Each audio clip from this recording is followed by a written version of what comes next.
tertentu berbentuk tangga. Nah, adapun dosen pengampu yaitu Bu Yani Febri Fitriani Sofyan STMT selaku dosen mata kuliah ini. Sebelumnya, Perkenalkan, nama saya Roy Rosman dengan NIM 251101001. dan saya Rizky Aditya dengan NIM 251101015. Portal statis tertentu adalah struktur yang terdiri dari balok dan kolom yang terhubung dengan tumpuan sedemikian rupa, sehingga semua reaksi tumpuan dan gaya dalamnya dapat dihitung menggunakan 3 persamaan keseimbangan statika. Struktur ini memiliki analisis yang sederhana, karena jumlah tumpuan dan sendinya membuat jumlah variabel tidak melebihi jumlah persamaan keseimbangan yang tersedia. Portal berbentuk tangga memiliki ciri khas geometri menyerupai anak tangga. Struktur ini terdiri dari batang-batang horizontal dan vertikal yang membentuk pola bertingkat. Perletakan umumnya memenuhi kombinasi sendi dan roll untuk memenuhi syarat statis tertentu. Pembebanan dapat berupa beban terpusat pada join maupun beban terdistribusi pada batang. Dan setiap join harus memenuhi kondisi keseimbangan gaya. Struktur statis tertentu adalah struktur yang tumpuannya dapat ditentukan menggunakan persamaan keseimbangan statika dasar tanpa memerlukan analisis tambahan. Syarat statis tertentu dinyatakan dengan persamaan R sama dengan 3N dikurang M, di mana R adalah jumlah reaksi perletakan, N adalah jumlah join, M adalah jumlah batang. 3 persamaan keseimbangan dasar yang digunakan dalam analisis statika adalah sigma vertikal sama dengan 0, sigma horizontal sama dengan 0, dan sigma momen sama dengan 0. Analisis ini dilakukan pada struktur 2 dimensi. Jenis perletakan pada struktur portal terdiri dari sendi, mampu menahan gaya vertikal dan horizontal tetapi tidak menahan momen, roll, mampu menahan gaya vertikal dan tidak menahan gaya horizontal maupun momen, jepit, mampu menahan gaya vertikal, horizontal, dan momen. Metode analisis yang digunakan pada portal statis tertentu antara lain yang pertama, metode keseimbangan join untuk menyelesaikan gaya pada setiap join, metode potongan dengan memotong struktur dan menganalisis bagian tertentu, dan yang terakhir, analisis gaya dalam, yaitu menentukan gaya normal, gaya lintang, dan momen lentur pada setiap batang. Model implementasi portal berbentuk tangga memiliki konfigurasi sebagai berikut. Portal 2 tingkat dengan bentuk tangga sederhana, perletakan berupa sendi di kiri bawah dan roll di kanan bawah, dimensi tinggi dan lebar anak tangga seragam. Komponen struktur terdiri dari batang vertikal sebagai kolom, batang horizontal sebagai balok, serta batang diagonal sebagai pengaku jika diperlukan. Pembebanan tipikal pada portal berbentuk tangga meliputi beban vertikal pada join, seperti beban mati atau beban hidup, beban horizontal seperti beban angin, dan kombinasi beban vertikal dan horizontal. Langkah-langkah analisis struktur portal adalah sebagai berikut. 1. Identifikasi geometri dan koordinat semua join. 2. Menentukan jenis perletakan. 3. Menghitung reaksi perletakan menggunakan persamaan keseimbangan. 4. Menganalisis gaya batang dengan metode join atau potongan. 5. Menggambar diagram gaya normal, gaya lintang, dan momen lentur.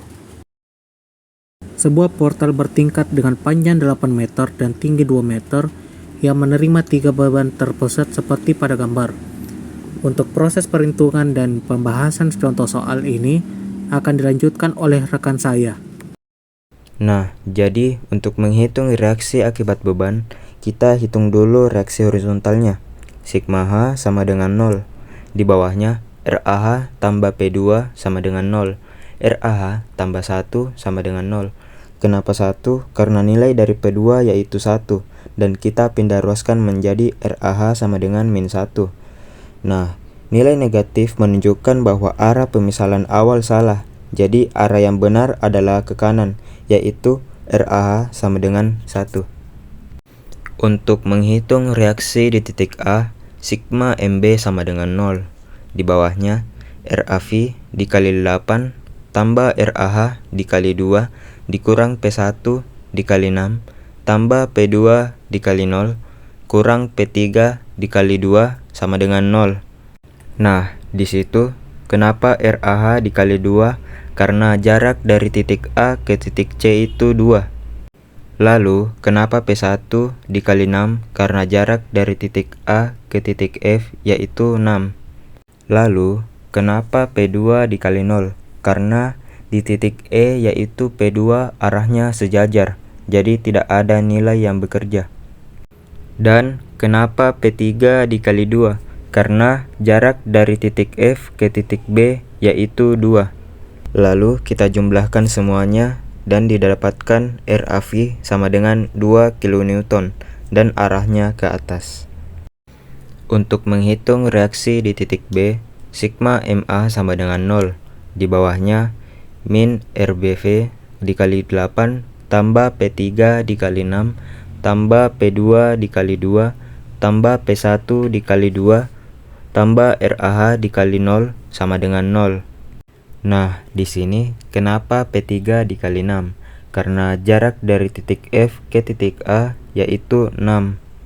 Lalu, kenapa P2 dikali 2?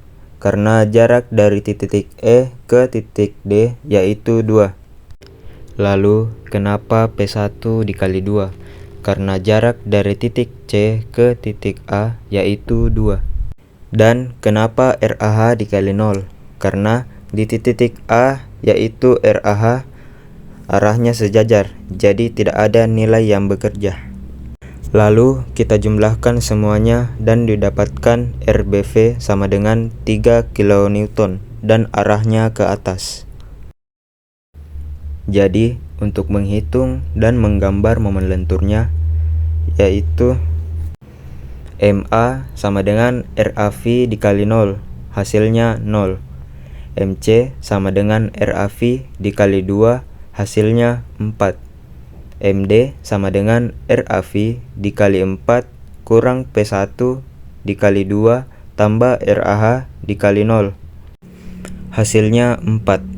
ME sama dengan RAV dikali 4 tambah RAH dikali 2 kurang P1 dikali 2 tambah P2 dikali 0. Hasilnya 6. MF sama dengan RAV dikali 6 tambah RAH dikali 2 kurang P1 dikali 4 tambah P2 dikali 0. Hasilnya 6. Dan MB sama dengan RAV dikali 8 tambah RAH dikali 2 kurang P1 dikali 6 tambah P2 dikali 0 kurang P3 dikali 2. Hasilnya 0. Lalu kita masukkan semua nilainya pada gambar momen lenturnya. Jadi untuk menghitung dan menggambar gaya lintangnya yaitu DA sama dengan RAV hasilnya 2. DC sama dengan RAV kurang P1 hasilnya 0. DD sama dengan RAV kurang P1 tambah RAH hasilnya 1. DE sama dengan RAV kurang P1 kurang RAH tambah P2 hasilnya 0. DF sama dengan RAV kurang P1 kurang RAH tambah P2 kurang P3 hasilnya minus 3. Dan DB sama dengan RAV kurang P1 kurang RAH tambah P2 kurang P3 tambah RBV hasilnya 0. Lalu kita masukkan semua nilainya pada gambar gaya lintangnya. Jadi untuk menghitung dan menggambar gaya normalnya yaitu NA ke C sama dengan RAH hasilnya 1. NC ke D sama dengan RAH kurang P1 hasilnya 0. ND ke E sama dengan 0. NE ke F sama dengan RAH kurang P2 hasilnya 0. Dan NF ke B sama dengan 0. Lalu kita masukkan semua nilainya pada gambar gaya normalnya. Jadi, dapat kita simpulkan bahwa portal berbentuk tangga ini merupakan struktur statis tertentu yang efisien untuk menahan beban vertikal. Distribusi gaya menunjukkan bahwa batang-batang miring berperan penting dalam menyalurkan beban ke perletakan, sementara batang horizontal menjaga stabilitas struktur terhadap deformasi horizontal. Jadi itulah pembahasan materi dari kelompok kami. Bila ada kekurangan mohon dimaafkan. Wassalamualaikum warahmatullahi wabarakatuh.